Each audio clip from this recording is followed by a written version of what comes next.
Hola, hola a todos, ¿cómo están? Bienvenidos al programa número 19, la segunda temporada de Sobremesa, un espacio para valorar, exponer, proponer y reflexionar sobre la gastronomía. Yo soy Ricardo Cortés y te invito a conversar con nosotros. Bueno, mi compañera Nathalie Bacigalupo sigue por Argentina y nos va a acompañar a través de Zoom, así que no sé si está conectada. Hola Nathalie, ¿estás ahí? Hola Ricardo, ¿cómo estás? ¿Cómo están todos? Saludos a toda nuestra audiencia. Si el internet lo permite, pues vamos a estar con ustedes toda esta hora conversando todo lo que tiene que ver con gastronomía, como bien ustedes saben.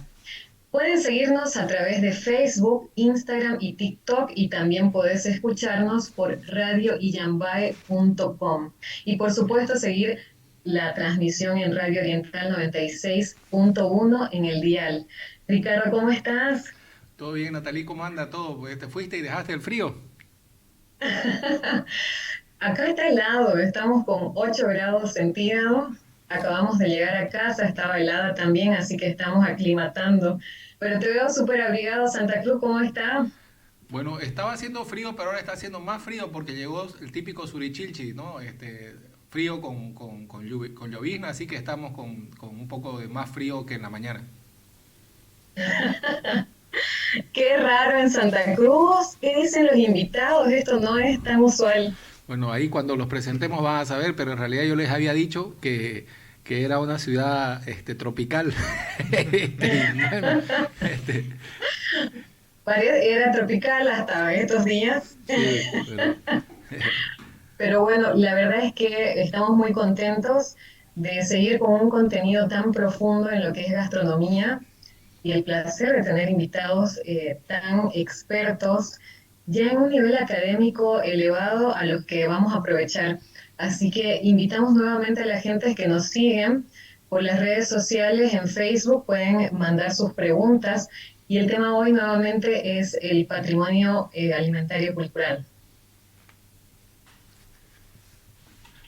¿va vos o yo voy yo? Bueno, a ver, y en realidad lo que vamos a tener ahora tenemos dos invitados. En realidad teníamos uno, pero llegó una segunda persona, una amiga. Así que, bueno, vamos a hablar ahora un poco, vamos a seguir hablando de patrimonio, pero tenemos ahora dos personas invitadas, una que viene de Europa y otra de Latinoamérica, bueno, Centroamérica más o menos.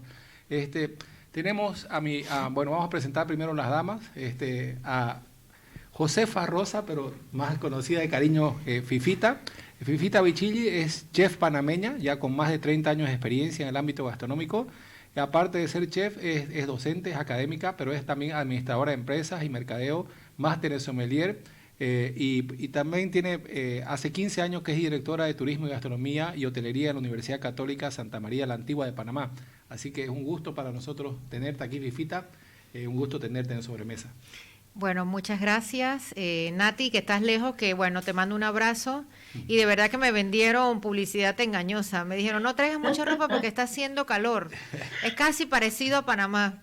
Y cuando llego anoche, el golpe de frío estaba que parecía un pollito que me estaba congelando. Pero amo el frío. Viví muchos años en Estados Unidos y amo el frío, me encanta el frío. Y de verdad que Ricardo nos ha tenido toda la mañana de hoy en un tour gastronómico. Le digo, me siento como los cochinitos para Navidad que lo están cebando. Se la ha pasado todo el día dándonos muestras de comida.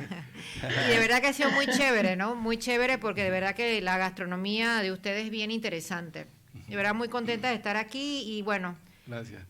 Bueno, y por el otro lado, a mi lado izquierda, mía derecha de ustedes, tenemos a Dauro Matías Sochi, que es investigador en geografía alimentaria de la Universidad de Ciencias Gastronómicas de Polenzo, de Italia, una de las universidades más prestigiosas en gastronomía.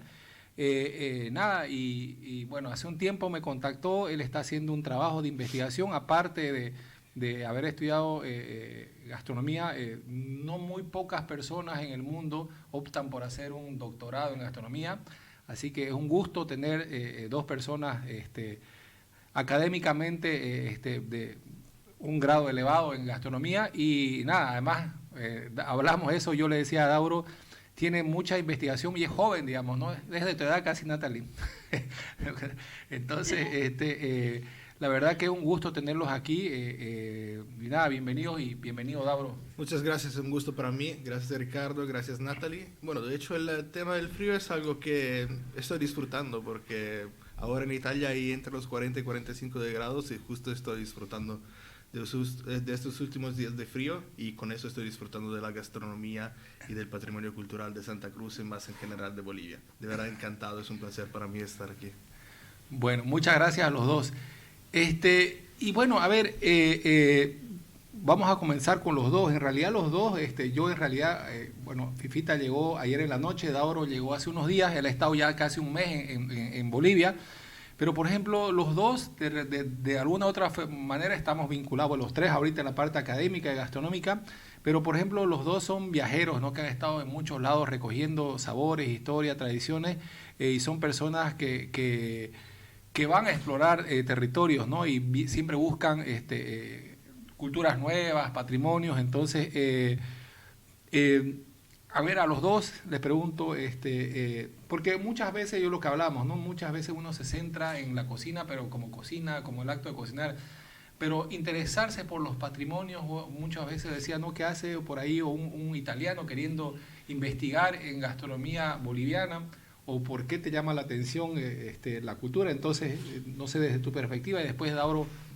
Tenemos que partir qué es patrimonio cultural. A veces, cuando estamos en cocina, que es un boom de los últimos años, todos los estudiantes quieren estar en la cocina porque quieren ser influencer o porque ven estos MasterChef.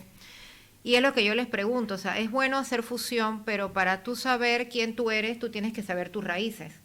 Entonces, a veces con todo este mercado y con todo Nouveau Cuisine, toda esta influencia, se van perdiendo platos tradicionales, ingredientes que ya no se usan. Ejemplo, en el caso de Panamá, trabajamos Patrimonio Cultural Panamá de Ciudad Creativa desde el 2016, y Patrimonio Cultural no solamente es gastronomía, es música, artesanía, es también bailes. Entonces, eso es lo que hace un patrimonio cultural, o sea, cómo tú como país vas a potenciar lo que es el patrimonio cultural. Desde el ámbito de la gastronomía, nosotros insistimos en hacer investigación y decirles a los muchachos que están en cocina, hay que investigar. Por lo menos en Panamá cuando se separaron los continentes, pudimos investigar y recoger que el culantro o la hoja macho pues es de Centroamérica, que el pisbá viene de África, pero cuando se separaron los continentes, el pisbá, o no sé cómo le llaman aquí a la pibaya, es como un coquito que se hierve con sal y se come. Pero ¿cómo se dieron cuenta que se podía comer? Porque los monos lo mojaban en el mar, en el agua de sal. Entonces, el herén también, que es una raíz que ya tampoco se usa, que ha desaparecido. Entonces, a través del antropólogo, que por eso que me encantó pues conocer aquí a mi colega, que él es geógrafo alimentario, que complementa muy bien lo que es la gastronomía. O sea, esas son materias que deben estar dentro de un curso culinario. O sea, es importantísimo saber de dónde venimos y hacia dónde vamos. O sea, es importante, si no, seguimos haciendo lo mismo y cometiendo los mismos errores. Por lo menos cuando te conocí a ti, tú nos hablaste con tanta pasión de la fruta del checheirú, y yo no sabía lo que era el checheirú, y él hablaba y que la cáscara y no sé cuánto, con tanta pasión, que yo decía, qué bueno que hay personas que estamos, a pesar de que estamos en países dispersos, estamos en la misma sintonía, rescatar patrimonio cultural. Claro.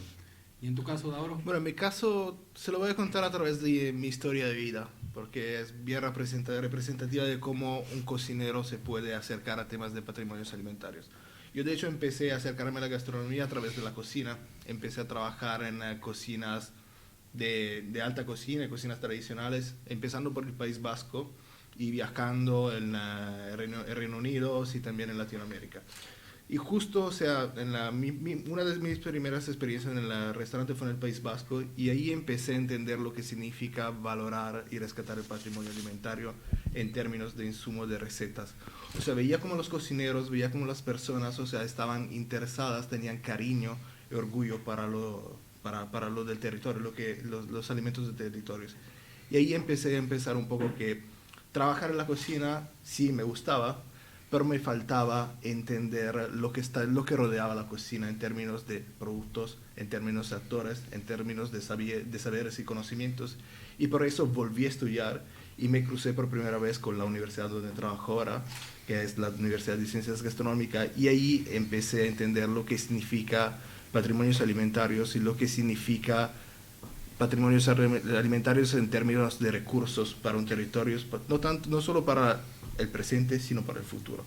Y de ahí empecé un poco a desarrollar y a aprender herramientas metodológicas para entender cómo documentar el patrimonio alimentario, cómo analizar y cómo ver cuáles pueden ser de las estrategias para valorizarlo de una manera sostenible. Y de ahí empezó un poco mi percurso académico con temas de geografías alimentarias, pero más en el específico a través de un trabajo en conjunto con otros académicos de la Universidad de Pollenzo, etnobotánicos, antropólogos, sociólogos. Hemos desarrollado esa metodología que se llama Food Scouting, que es una metodología de tipo etnográfico, a través de la cual vamos a identificar productos, insumos que son representativos de las culturas alimentarias de los territorios, pero que para diferentes razones están en riesgo de desaparecer. Y eso es una metodología que hemos aplicado y estamos aplicando en la universidad en el marco de un proyecto que se llama Arca del Gusto, que es un proyecto desarrollado entre la Universidad de Ciencias Gastronómicas y Slow Food, que es un movimiento ecogastronómico que trata de promover una comida buena, limpia y justa.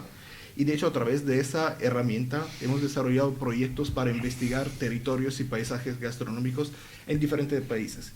Y ahí viene un poco mi experiencia, mi acercamiento al tema de patrimonios alimentarios y en particular a Latinoamérica, porque fue mi primera experiencia de investigación en el marco del Food Scouting, la hice en Perú. Y de ahí, bueno, hemos desarrollado a través de colaboraciones con cocineros, productores, activistas, o sea, un mapeo de los que son los productos, o sea, representativos del patrimonio alimentario de Perú. Y de ahí hemos sacado una publicación para promover y rescatar esos productos. Y de ese proyecto hemos tenido la posibilidad de replicar y hacer un modelo para rescatar patrimonios alimentarios, y hasta ahora hemos desarrollado proyectos de este tipo en el marco del Arca del Gusto en Brasil, México y también en África, en Kenia y Tanzania. Y ahí vamos siguiendo y ojalá Bolivia sea... No, eso es obvio que tiene que ser así. Entonces, el tema, por ejemplo, lo que decía, ¿no? El tema del proyecto eso del Arca del Gusto es súper interesante, ¿no? Veía la página y no sé cuántos países ya están... 150 países. 150 países, o sea, eso habla, en realidad tiene una esencia ahí de contenido y de información que realmente... Y lo que decías, ¿no? Muchos productos por ahí en proceso de extinción, mucha información que nosotros, por ejemplo, no tomamos en cuenta. Yo me acuerdo que hace unos años, en pandemia, para mi cumpleaños, lo festejé haciendo una charla con Alex Atalá, digamos, es mi amigo, entonces fuimos a una charla, y una reflexión que él me decía es el tema, por ejemplo, de conocer los productores, ¿no? Uno de los grandes problemas de las grandes ciudades es que todos están migrando a la ciudad, ¿ya? Todos migran a la ciudad. ¿Y quién nos va a alimentar, digamos? ¿Quién se queda en el campo y después quién? Y eso nunca los tomamos en cuenta. Y eso va muy de la mano de los productos y todo, y del rescate del patrimonio. Entonces, es súper interesante esto. Natalie, ¿vos tenés algún comentario, algo que podás... Bueno, muy interesante lo del Food Scouting. Seguramente vamos a tener mucho para profundizar sobre qué fue lo que fue encontrando Dauro en Santa Cruz de la Sierra y cuál fue su recorrido en el país también.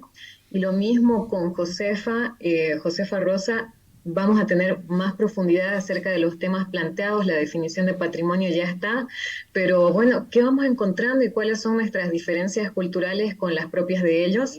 Estamos con Dauro Matías Sotti, que viene desde Italia, él es investigador en geografía alimentaria, y Josefa Rosa Bichili, o Fifita también, que son expertos en gastronomía, y con ellos estamos revisando estos conceptos tan importantes.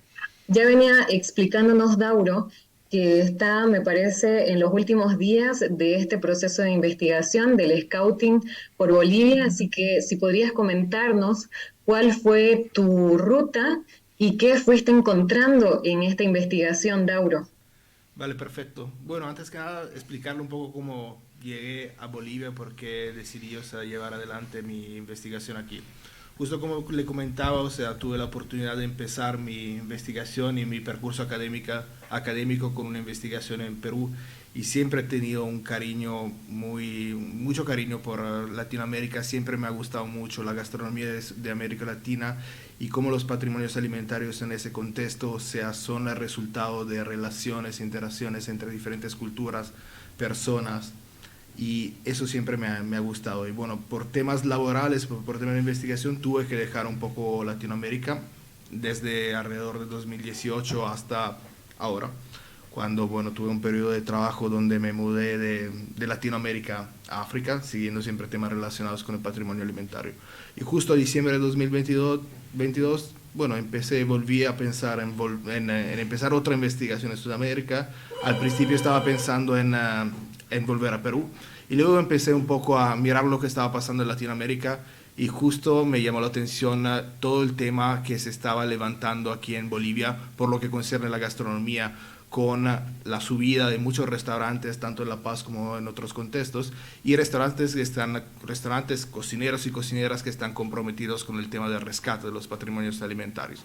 Y justo, bueno, empecé a diseñar una investigación para entender de una manera más profundizada de qué manera esos restaurantes y otros actores gastronómicos, de hecho, ponen y realizan estrategias que pueden rescatar de una manera sustentable bajo un punto de vista cultural y social los patrimonios alimentarios. Y justo empecé esta investigación a finales de junio. Esa es una primera fase de la investigación, una fase explorativa donde estoy intentando conocer más acerca de los productos, de los lugares gastronómicos relacionados con el contexto boliviano, y entender un poco qué están haciendo los actores, en particular cocineros y cocineras, en temas de desarrollo de estrategias y conceptos que pueden ayudar a rescate de patrimonios alimentarios. Entonces empecé esta investigación en La Paz, haciendo entrevistas con los mayores representantes de la comida, del rubro de los restaurantes de paseños, pero también interactuando y conversando con otros actores de los paisajes alimentarios de La Paz,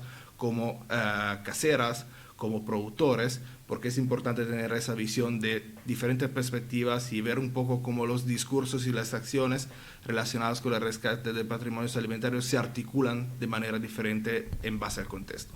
De ahí repliqué esa misma investigación en Sucre, y justo el lunes, como decía antes Ricardo, llegué aquí en Santa Cruz y empecé a acercarme a actores que están relacionados con el rubro gastronómico para entender lo que están haciendo y para entender cuál es su visión acerca del futuro en términos de desafíos, perspectivas y específicamente por lo que concierne el rol de los cocineros y de las cocineras en el rescate de los patrimonios alimentarios.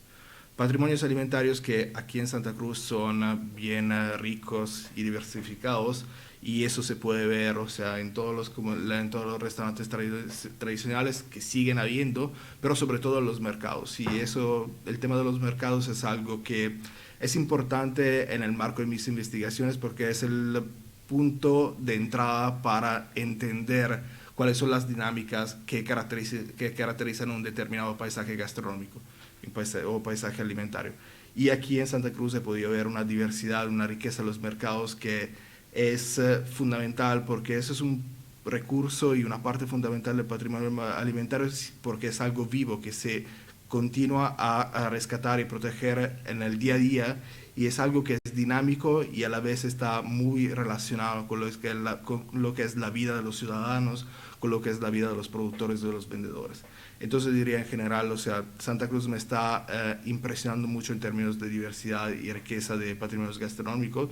Sin embargo, hay muchos desafíos, o sea, es una ciudad que está creciendo muy veloz, y este crecimiento muy veloz está de alguna manera afectando y comprometiendo la conservación y el rescate de esos patrimonios, pero de hecho hay diferentes actores, y Ricardo entre ellos, sin duda, que están luchando para salvaguardar y para rescatar esos patrimonios, y para permitir que esos patrimonios se transmitan de generación en generación. Natalie. Bueno, la respuesta fue clarísima. La ruta un poco fue La Paz, Sucre, ahora estás en Santa Cruz.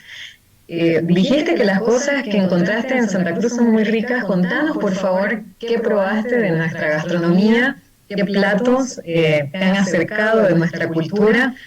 Y otra cosa, aparte de esta pregunta que es muy simple, pero que nos agrada mucho escuchar de los invitados, sobre todo si son extranjeros, que comieron. Pero además, ayudarnos un poco sobre algo que veníamos conversando con Ricardo antes del programa, y es cómo definir nuestras características gastronómicas. Entonces, ya has hablado de nuestra diversidad, por ejemplo, pero ¿cómo vamos construyendo una definición y una identidad de gastronomía? Y con lo poco que vas viendo, que seguramente vas a seguir investigando más y vas a tener conclusiones más claras, pero ¿cómo describirías la gastronomía boliviana y la regional oriental según lo que has visto hasta ahora?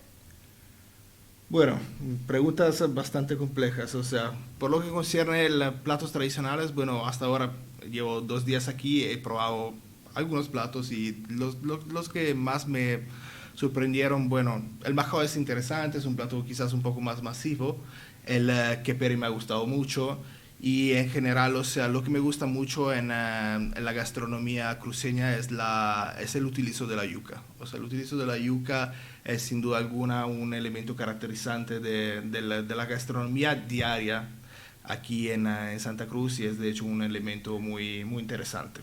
Entonces diría que por ahora esos son algunos de los productos que más me han o sea, interesado en ese sentido. Por lo que concierne, o sea, la definición de las características de un contexto gastronómico, es una pregunta difícil, o sea, decir cuáles son los criterios, cuáles son los elementos que se tienen que tener en consideración. Para mí, o sea, lo más importante en definir un contexto gastronómico es definir cuáles son los criterios, cuáles son la lógica y cuáles son los elementos, los pilastras clave que caracterizan el léxico gustativo de una determinada comunidad, de una determinada sociedad. Entonces, sí, los platos son importantes, sí, los insumos son importantes para identificar cuáles son los rasgos característicos de una gastronomía. Sin embargo, las combinaciones de sabores, las combinaciones de texturas y las combinaciones de técnicas e insumos son elementos muy importantes para tener en consideración a la hora de definir a nivel general cuáles son los rasgos de un contexto gastronómico. Otro elemento fundamental para mí para entender más que definir los rasgos de un contexto gastronómico es hacer análisis de tipo diacrónico. Entonces, análisis temporal para ver a lo largo del tiempo cómo determinados elementos que caracterizan la gastronomía han cambiado y cuáles son los elementos, los factores, tanto endógenos como exógenos, que han empujado ese cambio. Entonces diría, eso es no es una respuesta, o sea, definitiva, pero para mí, o sea, más que ir a lo específico de Bolivia, es más importante tener en cuenta cuál puede ser una metodología y cuáles son los elementos que se pueden tener en cuenta en ese sentido. Y en tema de definición de la gastronomía boliviana, más que definir la gastronomía boliviana, lo que estoy intentando hacer a través de mi investigación es definir cómo funciona el rubro gastronómico aquí en Bolivia, con un enfoque especial en el tema en el sector de los restaurantes. Y lo que estoy viendo es, o sea, un rubro de restaurante que está creciendo, está evolucionando muy veloz, con diferentes dinámicas según el contexto que vamos analizando y según la región que vamos viendo. Lo que he podido ver, por ejemplo, es en La Paz es un movimiento gastronómico formado por cocineros y cocineras jóvenes que, diría, en los últimos 10 años se están aclarando están aclarando la visión y tienen bastante claro cuál es un objetivo común, que es el objetivo de, por un lado, rescatar los patrimonios alimentarios, por otro lado, de posicionar Bolivia en el contexto gastronómico internacional. Y lo bueno que he visto, o sea, son personas, son cocineros y son restaurantes que tienen una idea en común, pero a la misma vez tienen, o sea, conceptos e identidades bien distinguidas entre ellos. Entonces eso es algo que he podido apreciar mucho, o sea, una capacidad de los actores del contexto de los restaurantes de definir en manera muy clara cuál es su identidad.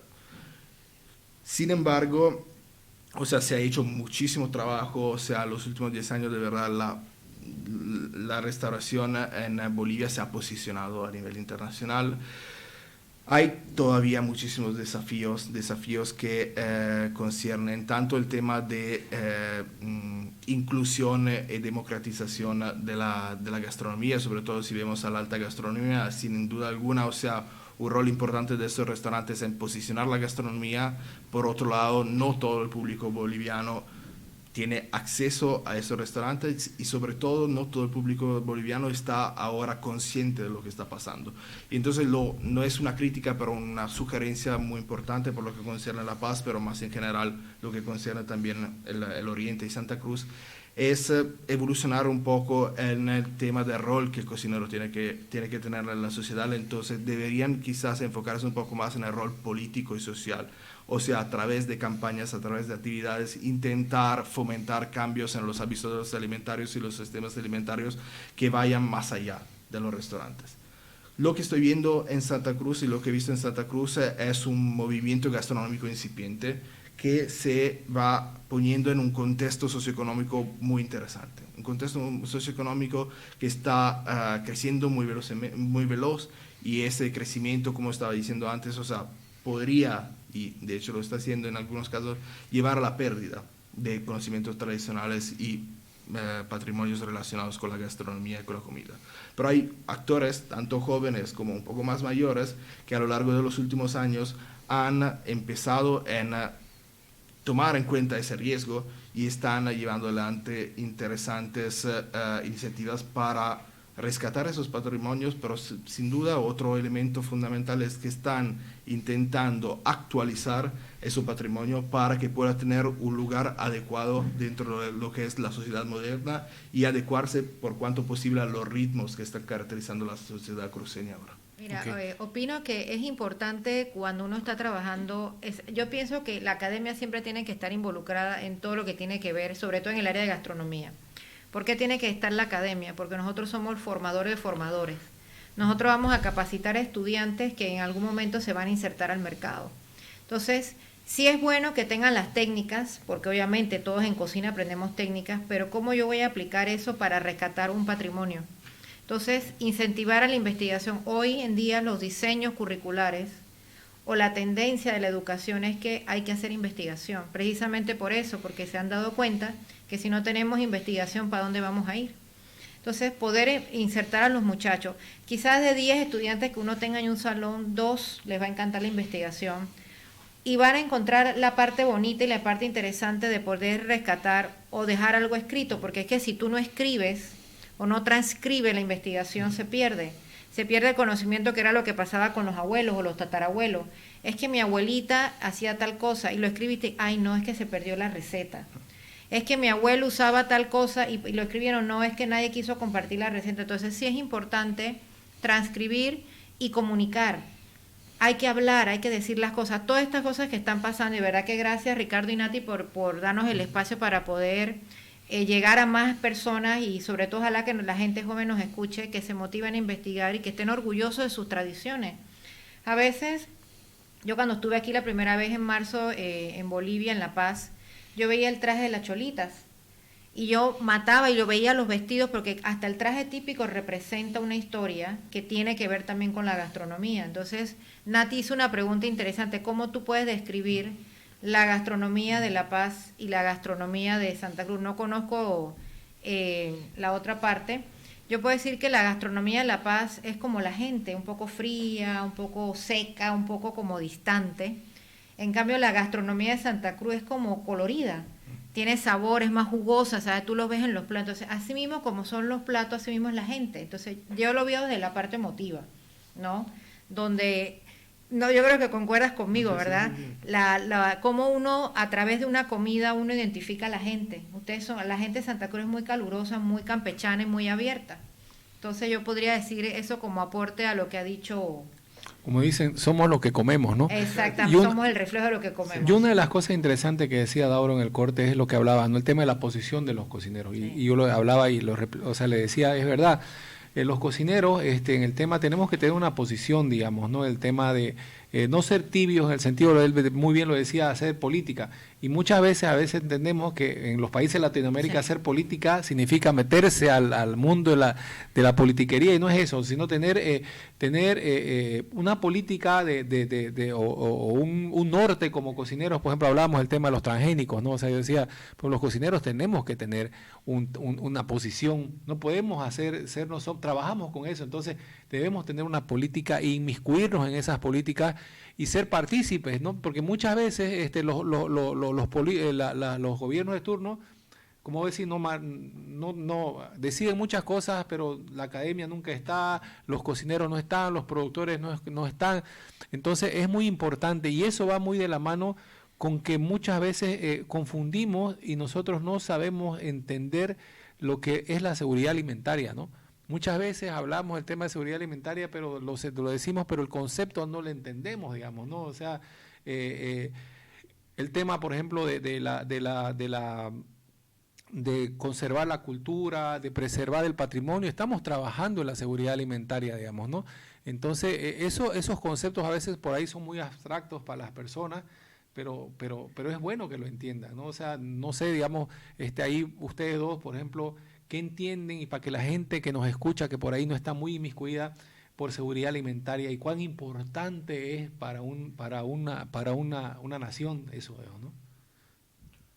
Bueno, sin duda alguna, o sea, el concepto de seguridad alimentaria es muy importante, o sea, hablando de patrimonios gastronómicos y hablando del rol de los patrimonios gastronómicos y alimentarios para las comunidades, para la sociedad, me enfocaría más en tema de soberanía alimentaria en vez que seguridad alimentaria. Sí. En cuanto, o sea, ese concepto bien explica o sea, se relaciona y se conecta a lo que decía antes, o sea, del rol importante, del rol político que tiene, del rol político identitario que tiene la comida. O sea, seguridad alimentaria no es solamente garantizar a las personas, o sea, comida para que puedan alimentarse, sino es darle la posibilidad de exprimir a través de la comida su identidad, su cultura, y de tener el derecho de elegir lo que comen. Y eso sin duda es fundamental y se relaciona con el tema del rescate de los patrimonios alimentarios. O sea, garantizar la sobrevivencia y la continuación y la transmisión de productos, de recetas, pero sobre todo de todo lo que concierne a esas relaciones entre personas, la transmisión de saberes y conocimientos, es el pilastre fundamental para tener soberanía alimentaria. O sea, sin cultura no hay soberanía alimentaria. Ahí entra también lo que es la sostenibilidad, ¿no? Eso. Porque cuando tú me involucras a todos los sectores, tú estás involucrando al productor. O sea, ¿qué me hace a mí un restaurante sostenible? Quiero saber de dónde viene la yuca, quién es mi productor, voy a visitar a mi productor, o es lo que le llaman kilómetro cero. 100 metros alrededor mío, yo voy a consumir todo lo que está alrededor mío. Entonces es también una forma de generar empleos, porque tú puedes crear a lo mejor huertos urbanos. Los huertos urbanos que haces en los vecindarios, en los pueblos, ahí a veces pues apoya mucho lo que es el municipio. Y el excedente que tiene la persona lo puede hacer trueque con otro o se lo puede vender a los restaurantes locales. Entonces tú vas generando un ciclo y la economía se empieza a mover desde otro punto de vista y generas trabajo y generas comida saludable. Y lo que hace es sostenibilidad. ¿Y cuán importante es lo que hemos hablado en estos días? Por ejemplo, el tema que cada vez hay más, pero todavía no se ha llegado a lo óptimo. Por ejemplo, lo que vos decías, ¿no? El tema, cuán importante es que el cocinero o el dueño del restaurante o el chef conozca a su productor, ¿no? Claro. O sea, el tema de la trazabilidad o el Ejemplo, tema... en la carne, ¿de dónde viene la carne? El pescado. Sí, y muchas veces lo que decía aquí, bueno, sucede mucho, digamos, ¿no? Muchas veces no conoces a tu productor y muchas veces ese productor a veces te deja de pronto de la noche a la mañana te deja de producir, claro, porque en realidad no era un negocio para él producir porque hay muchos intermediarios y eso, por ejemplo, es lo común que sucede, ¿no? Pero también el tema de conocer, digamos, de dónde viene, yo hablaba, por ejemplo, del tema de los chicos ahora que estudian gastronomía, conocen muy bien técnicas, conocen muy bien todo, pero por ejemplo, a ver, vos le preguntás, bueno, esta fruta es árbol, es planta, es rastrera, no saben, digamos, ¿no? Entonces, cuán importante que ellos conozcan todo esto para valorizar, para revalorizar, pero también para ver cómo se trabaja, de dónde viene. Mira, al final, cuando el comensal recibe un plato, está recibiendo una historia. Eso es. Sí. Y es lo que también viene ahora todo lo que es la tendencia, que es contar la historia a través de la gastronomía. O sea, al tú tener un plato, tú estás contando una historia. Mira, este es un plato, yo lo contaría así.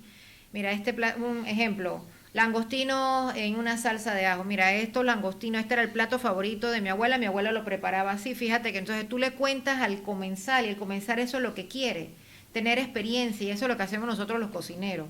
Transmitir emociones a través de la gastronomía. Y qué mejor es saber todo el proceso desde cuando llega el productor hasta cuando termina en la mesa. Y contar historias, por ejemplo, yo no sé si la tienen, pero la voy a buscar y se las voy a compartir. Hace unos años, Fernando Rivarola del Baqueano hizo una presentación de un proyecto que él tenía, la Fundación Alfarcito, si no me equivoco, y él mostraba que, por ejemplo, trabajaba muchas papas andinas. Bueno, el Baqueano ahora se trasladó de Buenos Aires a Salta, y en realidad una de las cosas que ellos mostraban son papines andinos, que nosotros tenemos muchos, y claro, él mostraba, hizo un documental pequeño, un cortometraje, que mostraba cuántos kilómetros recorría desde la puna, desde el Salta, hasta estar en una mesa de Buenos Aires. Claro, y muchas veces vos mirás una papa, es una simple papa, una papita así morada, pero ¿cuántos kilómetros ha pasado? ¿Cuánto trabajo de labrar la tierra de la persona que se dedica al frío, el desgaste? Entonces, eso nunca lo contamos, ¿no? Y es lo que vos decís, cuán importante es que en un plato contés una historia, que ahí después vas, aparte de satisfacer tu paladar, pucha, vas a también fortalecer el alma en contando una historia. Y estás educando, porque sí, es la mejor forma, es educar. Educas a tu comensal, porque tu comensal siempre, o el cliente siempre regresa, es por el servicio, cómo los atiendes y cómo cocinas. O sea, hoy en día todos queremos tener experiencias gastronómicas y se hace a través de eso, de patrimonio cultural, de una gastronomía sostenible, de saber de dónde vienen los productos y poder transmitírselo al comensal. Ejemplo, si uno dice, bueno, mi comida es sostenible y orgánica, ellos quieren saber de dónde viene. Mira, yo tengo aquí atrás en mi restaurante, tengo un huerto.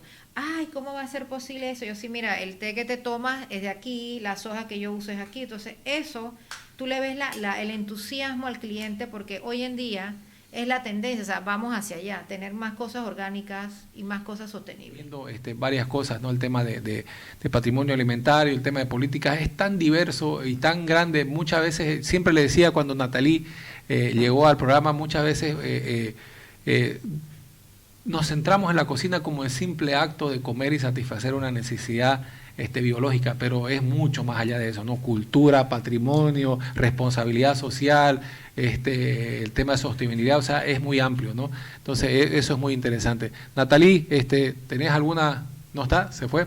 Bueno, ahí seguramente se ha cortado el internet, le pasó una mala pasada. Pero bueno, el tema de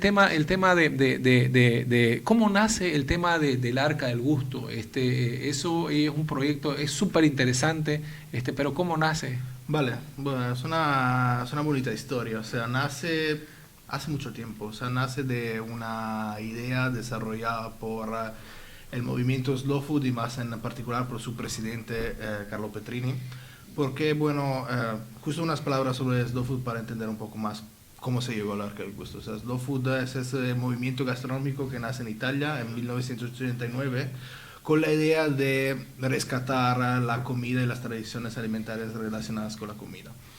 Nace enfocándose sobre todo en el rubro de los restaurantes, intentando rescatar recetas relacionadas a lo que en Italia se llaman ostería o trattorias, que son similar a gachaditos y similar a picanterías. Y bueno, poco a poco los miembros del movimiento se dan cuenta que enfocarse únicamente en el consumo de la receta no es suficiente. No es suficiente, entonces, en aquel entonces, o sea, se desarrolla el proyecto del Arca del Gusto, que mira a rescatar, antes que todo, a documentar insumos, sobre todo, no tanto recetas, sino insumos y productos transformados que están, como decía antes, relacionados a las culturas alimentarias que pero se están perdiendo. Y ese es un poco el cambio fundamental en el enfoque de Slow Food, desde un movimiento que se enfocaba más en temas relacionados al consumo, entonces un movimiento que se definía como un movimiento de gourmand, a un movimiento de activistas alimentarios que están enfocados en el rescate de los patrimonios alimentarios y en el rescate de la biodiversidad alimentaria. Y eso es un poco el tema. Entonces, o sea, el proyecto Arca del Gusto nace con la idea de documentar esos productos, sensibilizar acerca de los riesgos relacionados con su pérdida y, muy importante, hacer que todas las personas puedan contribuir de manera concreta al proyecto. Es un proyecto de tipo participativo que se basa en la idea que cada uno que esté interesado puede ser un miembro de Slow Food, un académico, un ciudadano que conoce un producto y sabe que ese producto está en riesgo de desaparición, puede empezar un trámite para que ese producto, para que se vayan colectando informaciones acerca de ese producto y que todas esas informaciones sean disponibles de manera gratuita en una plataforma online donde las personas pueden analizar, pueden utilizar esa información y utilizarla como punto de salida para el desarrollo de actividades más concretas de rescate. Por ejemplo, de ahí me doy un ejemplo, Sí. ¿cómo Bolivia podría participar en la Arca del Gusto? Bueno, lo que por lo visto, o sea, en Bolivia hay muchas personas, muchos individuos que a lo largo de su experiencia de vida y su experiencia laboral han recolectado muchísimas informaciones acerca de los productos, de los insumos bolivianos. Y el Arca del Gusto podría ser una plataforma para que todas esas personas, o sea, junten esfuerzos y den visibilidad a los patrimonios alimentarios o los insumos bolivianos. Eso podría ser una idea, o sea, trabajos e investigaciones que ya se han hecho pueden aportar al Arca del Gusto.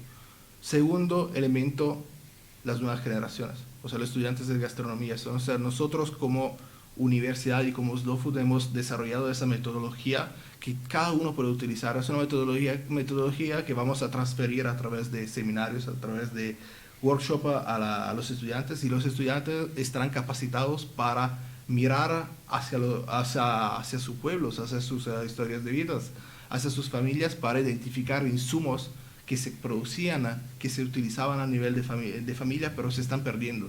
Y pueden recolectar a través de entrevistas, a través de conversaciones, o sea, historias orales, y convertirlas en algo escrito para que ese conocimiento no se vayan perdiendo. Uh-huh.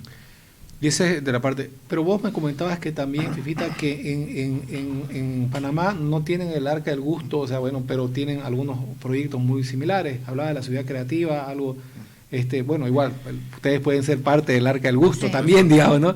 Pero también eso es cuán importante es entender eso del rescate, ¿no? De que no solamente es la receta, sino el tema de que quede registrado, el registro es muy importante en todo eso. Sí. En Panamá, ¿qué tienen? Bueno, nosotros estamos haciendo con Ciudad Creativa, estamos haciendo ahora lo que es la recolección de todo lo que es la cocina afroantillana. El que conoce un poco de la historia de Panamá sabe que Panamá es como un crisol de raza. A través de la historia ha tenido diferentes influencias, empezando por la española. La primera es la indígena, que es la cocina prehispánica.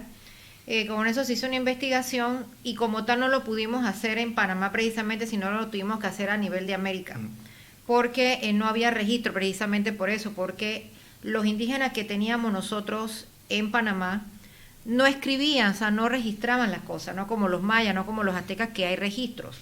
Entonces, cuando hicimos la segunda investigación, que es de la primera fusión que se da en el Istmo, fuimos descubriendo técnicas de que los indios asaban, que los indios hervían, que los indios secaban la carne, y que cuando llegan los españoles traen el aceite y se dan los primeros fritos.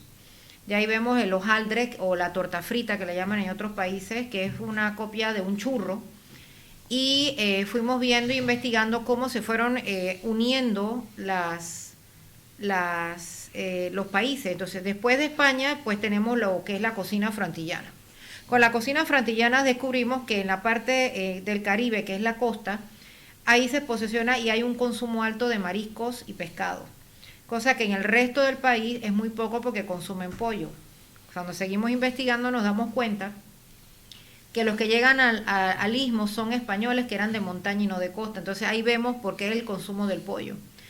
Empezamos a hacer un mapeo de todo lo que es las recetas y a tratar de rescatar cocina afroantillana. ¿Por qué? Porque podíamos a pasar a lo mismo.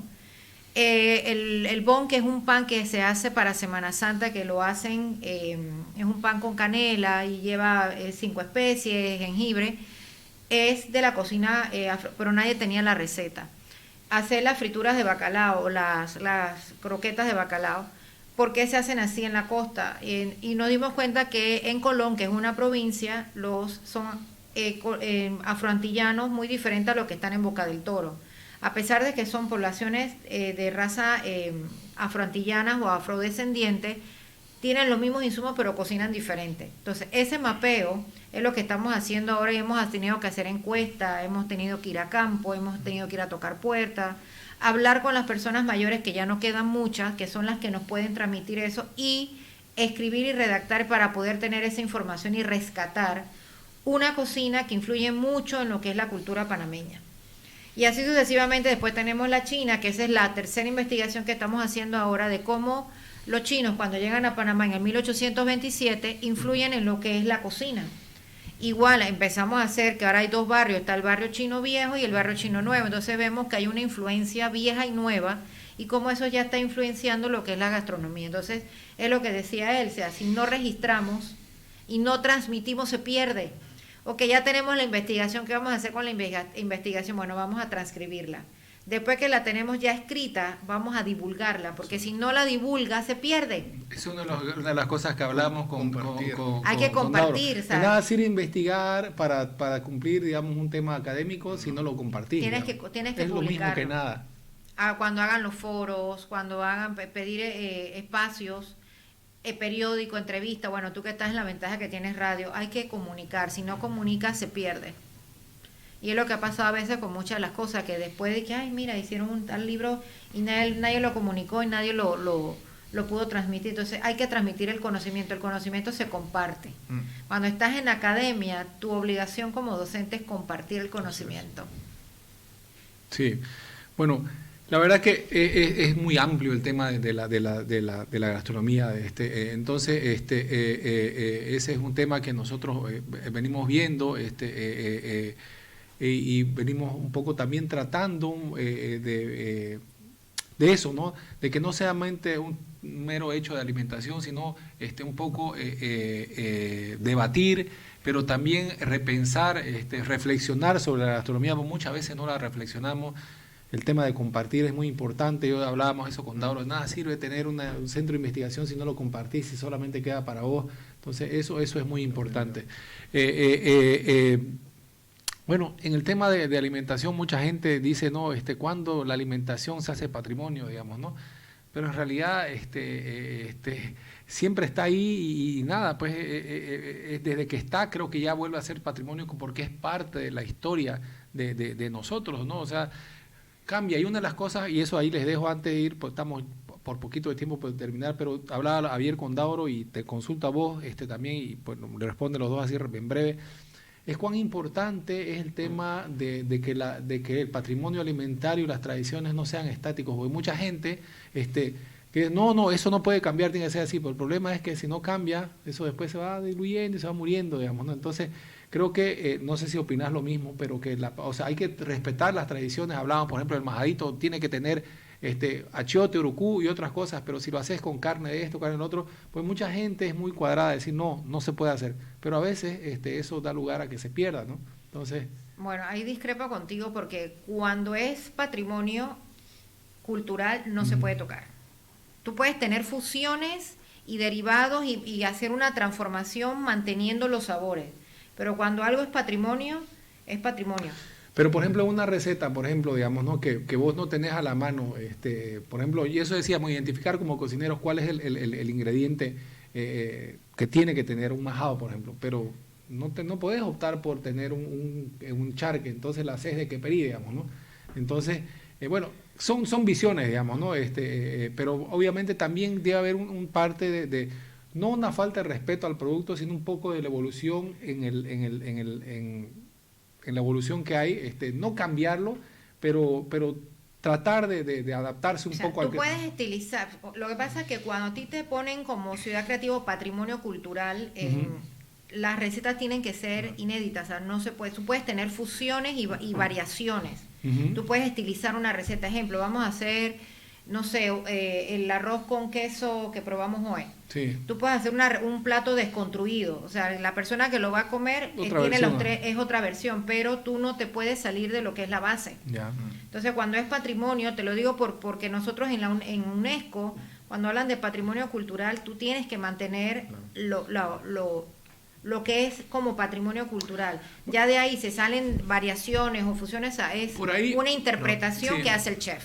Eso es, o sea, es un tema, o sea, el tema que estabas tocando es fundamental, o sea, pero hay que hacer una diferencia entre, o sea, lo que se viene definiendo en la antropología entre patrimonio informal y patrimonio formal.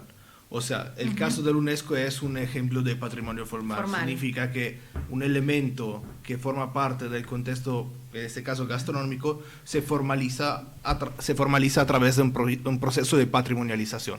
Entonces alguien, una institución como puede ser UNESCO un proyecto como puede ser el Arca del Gusto, que reconoce y legitimiza que ese recurso forma parte del patrimonio alimentario.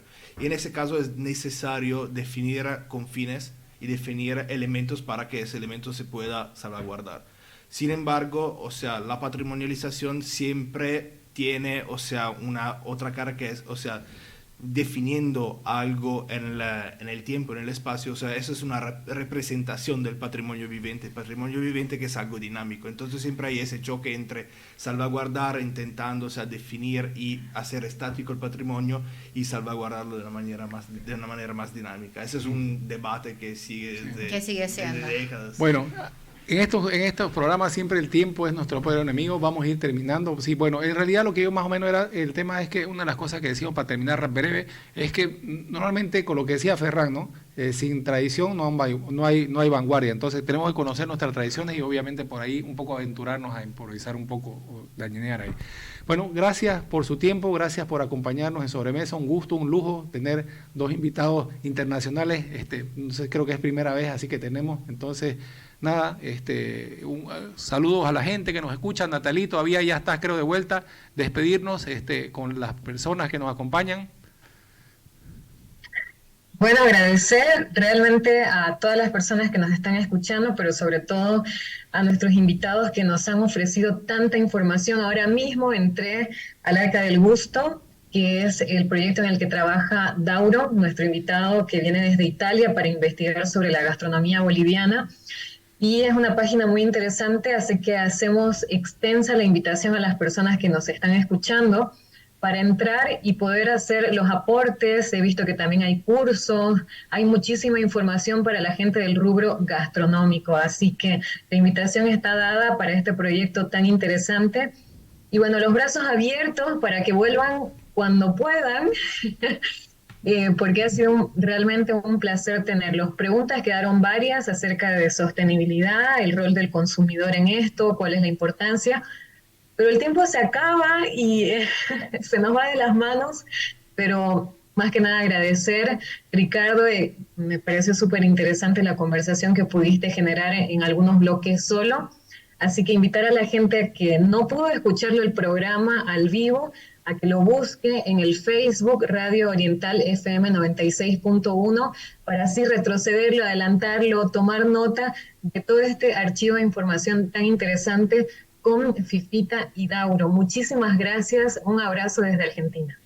Bueno, gracias, nos vemos hasta el próximo lunes o en otro programa de Sobremesa. Chao, Natalí, gracias y nos vemos. Chao, hasta luego. Chao. Chao, chao.